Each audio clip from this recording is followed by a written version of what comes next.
죄인 살리신 주내 놀라워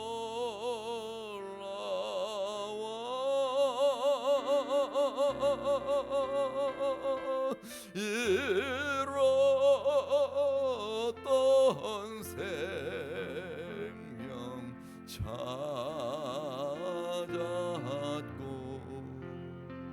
광명을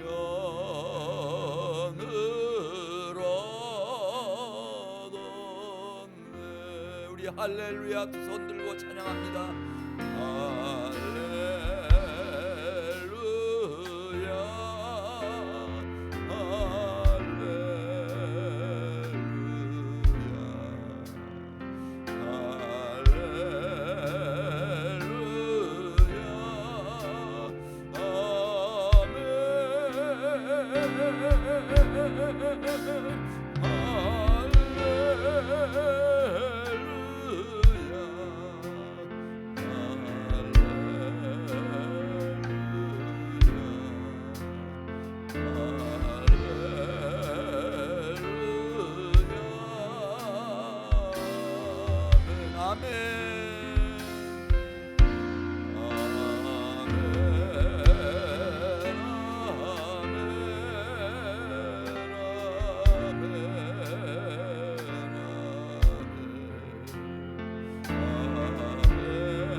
가족 중에, 친구들 중에, 이웃 중에 살다가 너무 힘들어하는 사람들이 있으면은 한민교회 이명숙 권사 있는데 한번 가서 만나보라고 좀 소개 좀 시켜주셔요. 네, 꼭 소개시켜주세요. 네.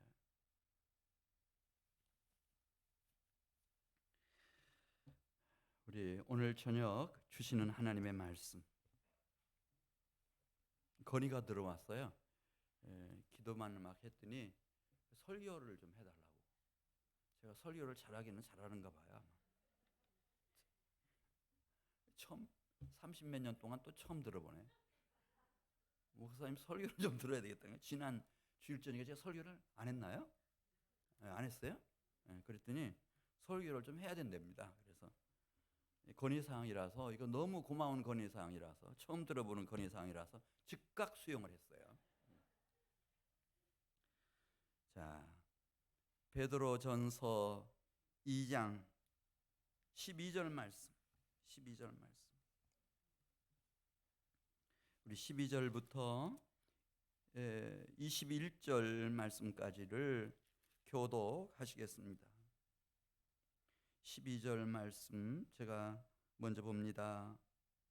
너희가 이방인 중에서 행실을 선하게 가져 너희를 악행한다고 비방하는 자들로 하여금 너희 선한 일을 보고 오시는 날에 하나님께 영광을 돌리게 하려 함이라.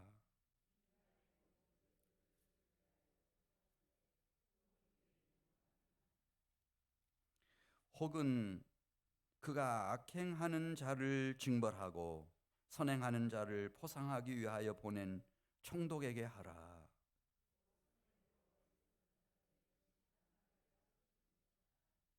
너희는 자유가 있으나 그 자유로 악을 가리는 데 쓰지 말고 오직 하나님의 종과 같이 하라.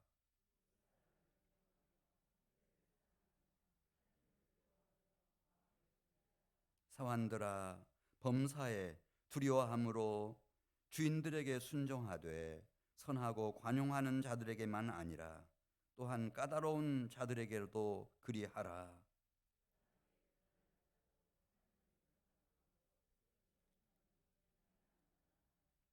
죄가 있어 매를 맞고 참으면 무슨 칭찬이 있으리요. 그러나 선을 행함으로 고난을 받고 참으면 이는 하나님 앞에 아름다우니라.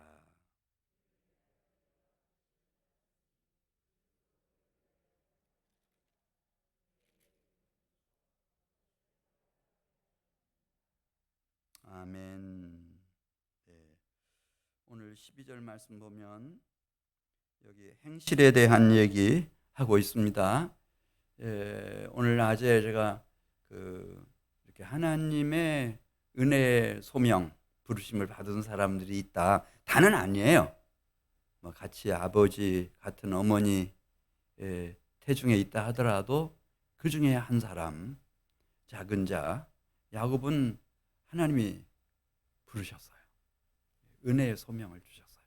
이 은혜의 소명을 받은 사람들은 갈 길이 정해지는 거예요. 그 부르심의 길을 어떻게 해야 되죠? 순종해야 돼요. 순종해야 돼요. 순종하면 역사가 일어나는 거예요. 하나님의 위대한 역사가 일어나는 거죠. 순종. 순종이 얼마나 필요한지 그 사무엘 선지자를 통해서 사울 왕에게 일러주었던 얘기, 사무엘상 15장 한번 펴보실까요? 사무엘상 15장 22절 말씀 보면은 이제 이 히브리 종교에서 구약 성경에서 이스라엘 백성들, 하나님의 백성들이 하나님께 드리는 의식 중에 최고의 의식은 이제 성전에서 이 제사장이 인도하는 제사였어요. 번제, 뭐 그게 속죄제, 화목제, 이 제사였습니다. 제사. 그런데 그 15장 22절에 이 제사보다 너무너무 중요한 게 있다고 그래요. 이것과는 제사가 비교될 수 없다는 거예요. 제사만 놓고 보면은 그걸 위해서 성전을 지었고 제사장을 세웠고 그 다음에 절기를 다 만들었고 그 다음에 제사하는 방법에 대해서 토라에 다 규정하고 있고 다 그렇게 하지만은 바로 이 일 앞에서는 그 제사라고 하는 것도 의미를 상실한다는 거예요. 자, 22절 말씀 같이 읽습니다. 사무엘이 이르되 여호와께서 번제와 다른 제사를 그분의 목소리를 청종하는 것을 좋아하심같이 좋아하시겠나이까. 무엇이 제사보다 낫고 그분의 말씀을 듣는 것이 순양의 기름보다 낫다고 그랬어요? 순종. 아무리 뭐 성대한 제사, 뭐 3,000만 번제 아니라 3만 번제를 드린다 하더라도 만일 순종이 없으면 아무것도 아니다. 그래서 사무엘 선지자가 23절 하반절에서 왕이 여호와의 말씀을 버려 순종하지 않았으므로 여호와께서 왕을 버려 왕이 되지 못하게 하셨나이다. 그러면서 무엇이 제사보다 낫다고 그랬어요? 순종. 네. 그래서 뭐 이방 사람들은 이방 종교에 속한 사람들은 하나님 관심 없죠. 그냥 살아가도 별 문제가 없지만은 이제 하나님의 은혜의 부르심, 콜링, 소명을 받은 사람들은 하나님께서 가장 기대하시는 것이 무엇이라고요? 하나님의 부르심에 대한 순종입니다. 순종보다 월등한 제사는 없습니다. 순종입니다. 네. 그래 로마서 12장 1절에도 똑같습니다.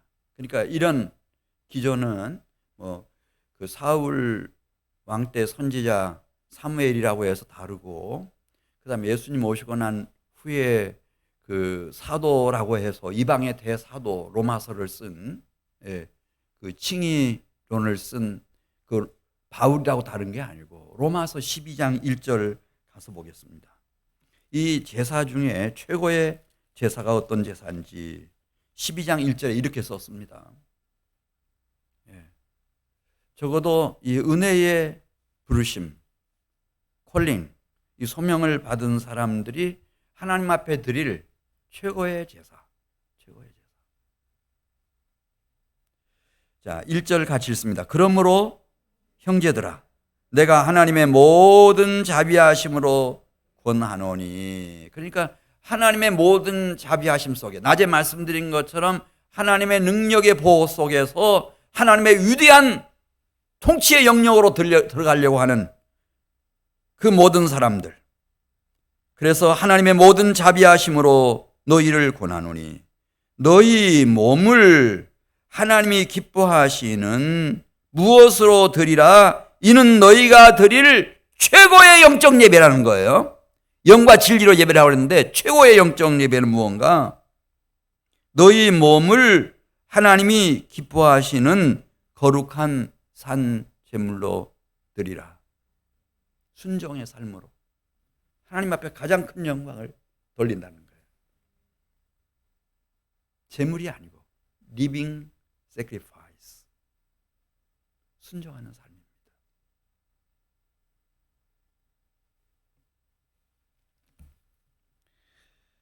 마태복음 5장에서도 왜 그러면은 이 순종이 그렇게 중요한가? 그리고 도대체 순종이라고 하는 것은 나에게는 어떤 의미를 가지는 것일까? 내 배우자와의 관계 속에서, 부모 형제들과 자녀들과의 가족 관계 속에서, 교우 관계 속에서, 또 나와 더불어 동시대를 살아가는 지역 주민들과 이웃들과의 관계 속에서 이 순종이라고 하는 것은 어떤 의미를 가지는 것일까? 12절을 천천히 읽는 12절 말씀을 보면요, 이걸 선행이라고도 하고 선한 일 이렇게 말씀하고 있는데요, 왜 이것이 그렇게 중요한가? 그러니까 내가 하나님을 순종하면 우리가 무슨 거짓이나 악으로 빠질 수가 없죠. 왜냐하면 주님은 사랑이시기 때문에, 진리시기 때문에 우리를 선행으로, 착한 행실로 인도하시고 선한 일로 우리를 이끌어 가셔요.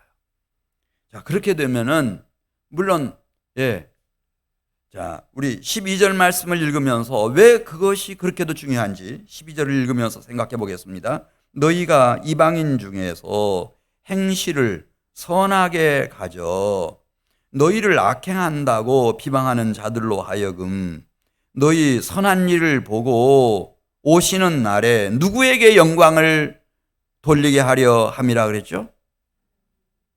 네. 이 세상 사람들은 우리 예수님에 대해서, 예수 그리스도를 믿는 우리 그리스도인들에 대해서 오해가 참 많아요. 그리고 그렇게 쉽게 비방을 해요. 이렇게 미혹된 어둠 속에 있는 인생들에게 우리 그렇지 않다. 예수님이 진실로 어떤 분이시고 그 예수를 참되게 믿는 사람들이 걸어가는 길이 어떻게 선한 생활이고 선한 삶인지를 보여주려면은 순종하는 모습밖에 없다는 거예요. 착한 행실밖에 없다는 거예요. 착한 행실. 그래서 막 싸잡아서 뭐 예수 믿는 사람들 이렇게 욕하고 하다가도, 그런데 말이야, 내 아들은 교회를 다니는데 그렇게 나쁜 사람 아니잖아. 내 아내가 집사인데 그 사람 착한 사람이잖아. 친구도 그렇네? 술, 담배 안 할 뿐만 아니라 그 사람 아주 선하고 착한 사람이잖아. 그렇게 해서 우리를 오해하고 비방하는 사람들의 입을 틀어막기 위해서, 그리고 하나님이 결국 영광을 받으시게 하기 위해서 주님이 무엇을 원하시는가? 착한 행실을 원하신다는 거예요. 다시 한번 12절 말씀 같이 읽습니다. 너희가 이방인 중에서 행실을 선하게 가져 너희를 악행한다고 비방하는 자들로 하여금 너희 선한 일을 보고 주님 오시는 날에 하나님께 영광을 돌리게 하려 함이라. 할렐루야. 그러니까 그때 주님이 말씀하시는 거죠. 너 그때 내 가족 중에 예수 믿는 사람이 있었잖아. 내 직장 동료 중에 예수 믿는 사람이 있었잖아. 내 친구 중에 예수 믿는 사람이 있었잖아. 그 사람들 거짓됐어? 그 사람들 독사같이 사악한 사람들이었어? 선한 사람들이었잖아. 착한 사람들이었잖아. 그런 사람들 찾기 힘들잖아. 하나님이 영광 받으시도록. 할렐루야. 예수님 그래서 마태복음 5장에서 너희는 세상의 소금이다. 너희는 세상의 빛이다. 너희의 착한 행실을 보고 비록 예수 믿는 것에 대해서 오해를 했다 하더라도 하늘에 계신 아버지 하나님께 마침내 영광을 돌리게 하라는 거예요. 우리도 얼마나 오해가 많았어요. 처음 이 조선 땅에 복음이 전해졌을 때 예수쟁이들은 서양 귀신 들린 사람들이고 부모도 조상도 없고, 예. 그런데 시간이 이제 138년이 지났어요. 그러다 보니까 행실로, 성도들의 선하고 착한 행실로, 아, 그 사람들 선한 사람들이다. 그 사람들 착한 사람들이다. 예. 그래서 지금은 교회 다니는 사람들은 아주 교양 있고, 예, 높은 수준에 있는 사람들로 믿지 않는 이 사회 사람들도 다 그렇게 인지를 해요. 근데 무슨 그리고 다른 종교에 속하면은 조금 믿음지가 못하다. 점치러 갔다 그러면 난리가 나잖아요. 영부인이라 하더라도. 예. 어떻게 미개할 수가 있냐. 이렇게 하고. 어떻게 이렇게 해. 그래서 오늘날 138년 전에, 예, 예수 믿는 사람들 막 족보에서 다 빼버리고 집에서 막 쫓아내버리고, 우리 지방에도 쫓겨난 목사님 있어요. 어릴 때 예수 믿는다고. 그랬던 기독교가 우리의 한국 주류 사회를 이끌어가는, 예, 그런 수준까지 올라갈 수 있었나. 우리 선배들의 착한 행실, 선행 때문이에요. 할렐루야. 그래서 기독교인은 기본적으로 선해야 돼요. 착해야 돼요. 독사처럼 굴지 마세요. 그렇게 하면 안 돼요. 그리고 항상 교회는 선한 일을 도모하는 거죠. 선한 일을 도모하는 거예요. 이것이 다 고스란히 하나님께 영광으로 올려지는 겁니다. 자, 13절 말씀 보겠어요. 13절 말씀 보면은, 왜 세계적으로 이제 각 국가에 가면은 이제 카톨릭 아니면은 또 정교회 아니면은 우리 기독교회가 특별히 저 서양 세계는 말할 것도 없죠. 이 사람들의 사상과 철학의 모든 기반을 다 구축하고 있어요. 왜 그렇게 될 수 있었을까? 13절에도 나와요. 이 선함 때문이에요. 착함 때문입니다. 만약 우리 기독교회가 막 무슨 사회주의자들처럼, 공산주의자들처럼 막 그렇게 혁명군자들처럼 그렇게 갔다면 진작에 없어졌죠. 근데 우리 기독교회는 우리 아버지 하나님이 사랑이시기 때문에, 예수님의 생애 자체가 사랑의 생애였기 때문에 우리가 그분을 본받아서 이렇게 선하게, 착하게, 정직하게, 겸손하게 살아가기 때문에. 그러니까 그런 교회를 배척할 수가 없죠. 몰랐을 때는 어쩔 수 없이 오해도 하고 비방도 하고 대적하고 밖에 하지만, 이걸 알고 나서는 그렇게 할 수가 없잖아요. 근데 그런 원리가 13절부터 쭉 나오는 거예요. 13절 보겠어요. 13절. 우리 기독교회는 망할 수가 없어요. 왜 그런지를 13절부터 설명하는 거예요. 자, 13절 같이 읽습니다. 인간의 모든 제도를 주를 위하여 순종하되, 혹은 위에 있는 왕이나 혹은 그가 악행하는 자를 징벌하고 선행하는 자를 포상하기 위하여 보낸 총독에게 하라. 그러면서 15절, 곧 선행으로 어리석은 사람들의 무식한 말을 어떻게 한다고요? 막아버리시는 거예요. 할렐루야. 그러니까 이 분야에서는 이 땅 위에 있는 어떤 종교도 따라올 수가 없어요. 원래 그러니까 이렇게 교회 나오고 예수 믿는 사람들은 본성 자체가 착한 사람들이에요. 선량합니다. 가룟유다라 하더라도 가룟유다가 마지막 순간에 내가 잘못됐네. 후회하죠. 은 30을 가지고 대제사장을 찾아가요. 내가 판단을 잘못했다. 예수는 의로우신 분이다. 이 돈 돌려받아라. 그러니까 네가 지금까지 다 해놓고는 지금 그 돈 돌려주면 우리가 받겠냐?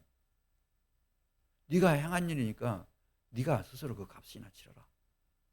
그러니까 은 30을 성전에 던져놓고 가가지고 목매어서 죽어버려요. 근데 보세요. 예수 안 믿는 제사장들, 서기관들, 장로들, 대제사장, 총독, 헤로당, 이 사람들이 자살한 사람이 있어요? 자살한 게 잘했다는 뜻이 아니에요. 지금 제 얘기는. 네. 다 알았어요. 총독이 신문을 하면서 사내들인 공회원들이 대제사장을 필두로 이 유대 사회의 지도자들이 막 이렇게 예수를 잡아 죽이려고 나서는 이유는 단 하나, 시기심 때문이다. 질투심 때문이다. 그걸 알았다는 거예요. 근데 예수 십자가에 잡아서 못 박아놓고 죽였어요. 묻어놓고 군인들이 와가지고 다 있는 그대로 얘기했어요.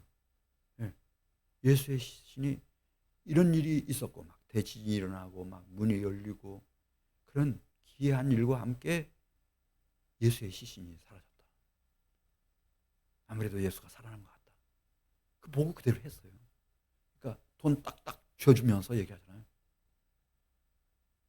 이렇게 말해라.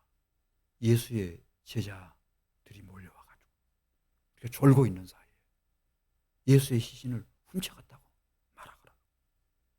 이후의 모든 문제에 대해서는 우리 사내들인 공회에서 대제사장은 내가 전적인 책임을 지겠다. 돈을 다 줘주잖아요. 그러니까 돈 받은 사람들이나 돈을 준 사람들이나 그게 세상 사람들이에요, 여러분. 그러니까 원래 이렇게 한민교회에 이렇게 찾아 나왔다고 할 때는 여러분들이 기억을 하세요.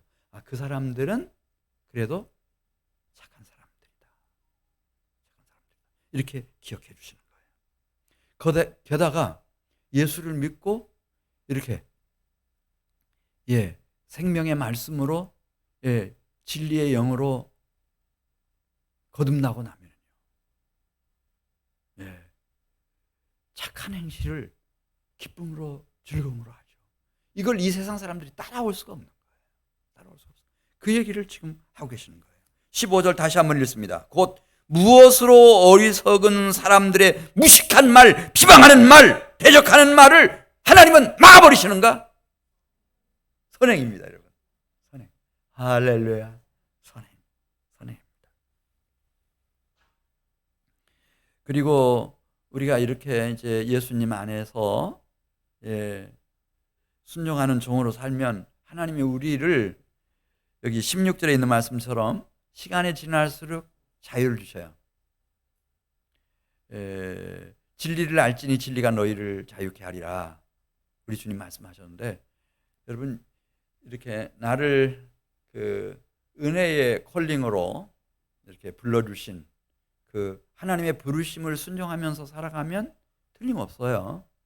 여러분들은 점점 이제 더 많은 자유, 양적으로 질적으로 모든 면에서 더 놀라운 자유. 나중에는 미움으로부터도 자유할 수 있고, 죽음, 사망 권세부터로도 자유할 수 있을 거예요. 그러니까 이 세상이 알 수 없는 그런 큰 자유를 주실 때 그 자유를 무엇을 위해서 써야 되는지를 말씀합니다. 우리 16절 말씀 같이 읽습니다. 너희는 자유가 있으나 그 자유로 악을 가리는 데 쓰지 말고 이 세상 사람 같으면 그건 내 자유였다. 내가 사주로서의 내 고난이었다 이렇게 말하면서 뭐든지 다 하잖아요. 정책 위반자로서 내가 충분히 할 수 있는 법적으로 보장된 고난이었다. 그럼 다 하는 거예요. 다 해. 그런데 우리 성도들은 그렇게 해서는 안 되고 하나님이 점점 우리에게 더 큰 자유, 더 귀한 자유, 더 높은 차원의 자유들을 우리에게 주실 때 그 자유를 가지고 무엇을 위해서 써야 되는지 이걸 또렷이 알고 있어야 된다는 거예요. 하나님을 영화롭게 하는 데 쓰라는 거죠. 하나님을 섬기는 데 쓰라는 거예요. 하나님의 종으로 사는데 그 자유를 쓰라는 거예요. 그러면 하나님의 모든 자비하심으로 하나님의 능력이 나를 보호하시고 위대한 하나님의 더 놀라운 통치 속으로 나를 이끌어 가시니까 아낌없이 하나님이 주신 자유, 그게 경제적인 자유가 됐든 시간적인 자유가 됐든 질병으로부터의 자유가 됐든 악령과 귀신들로부터의 자유가 됐든 미래에 대한 불안과 두려움으로부터의 자유가 됐든 하나님이 주시는 자유, 이 자유를 하나님의 영광을 위해서 쓰라는 거죠. 할렐루야. 하나님의 영광을 위해서 쓰시라. 따라서 17절에 있는 말씀을 보면은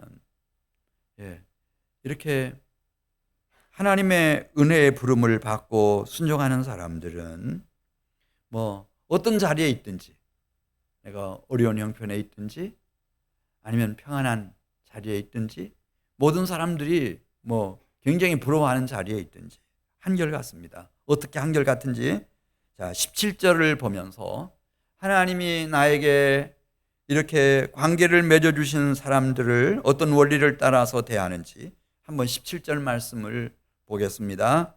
무사람을 무시한다고 그랬어요? 공경합니다. 할렐루야. 공경해. 왜 공경할까요? 하나님의 형상대로 지음받은 귀한 하나님의 작품이니까. 그를 위해서 우리 주 예수께서 십자가에 돌아가시기까지 큰 희생을 치러주셨으니까.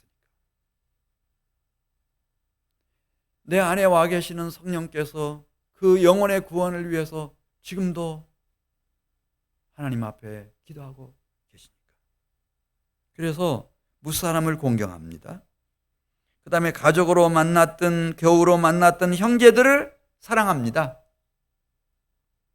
하나님을 신앙이 깊어갈수록 더 경외합니다. 하나님을 두려워하며 하나님을 경외합니다. 하나님 절대 무시할 수가 없습니다. 그리고 왕을 존대합니다. 할렐루야. 그걸 아니까 왜 하나님이 이 세속의 권위를 주셨는지, 그래도 그 왕이 있어야 됩니다. 그래도 그 정부가 있어야 됩니다. 법과 제도가 있어야 됩니다. 그래야 기본적인 질서가 유지될 수 있습니다. 대혼란 속에, 무질서 속에서는 이 사탄 마귀만 왕노릇하지 하나님 뜻을 펼쳐가기가 너무너무 어렵습니다. 그래서 무사람을 공경하며 형제를 사랑하며 하나님을 두려워하며 하나님이 이 사회에 세워놓으신 권위에 대해서 존대하라고, 총독이든 왕이든 존대하라고 말씀했습니다. 그리고 우리는 알 겁니다.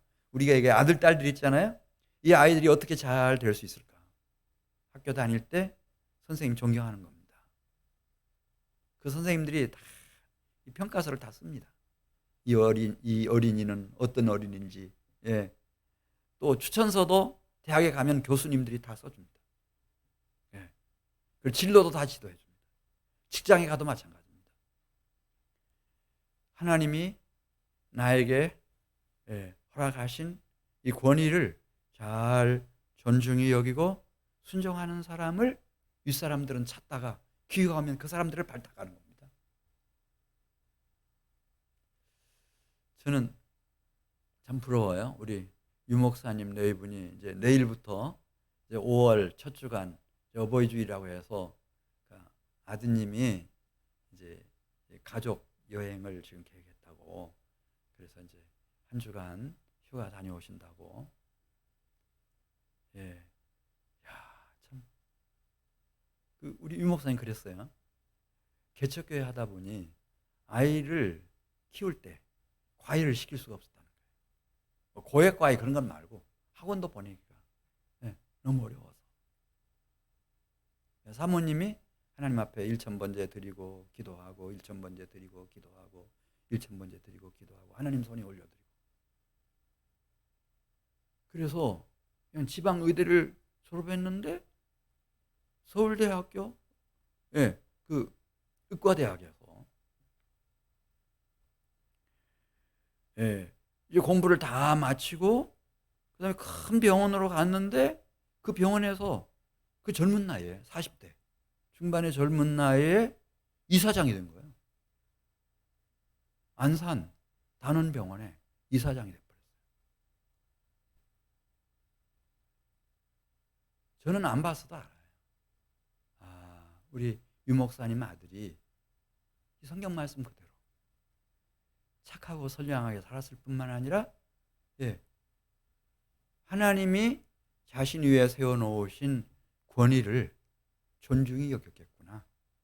그러니까 이사장이 80세에 은퇴하셨대요. 그게 아들도 있고 딸도 있고 병원에 다 있다는 거예요. 딱 발탁하죠.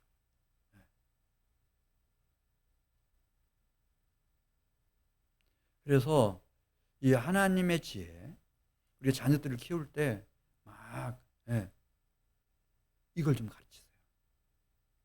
학교든 직장이든 아니면 우리 정부든 하나님이 세우신 권위에 대하여 존중할 줄 아는 사람들로 키우는 거.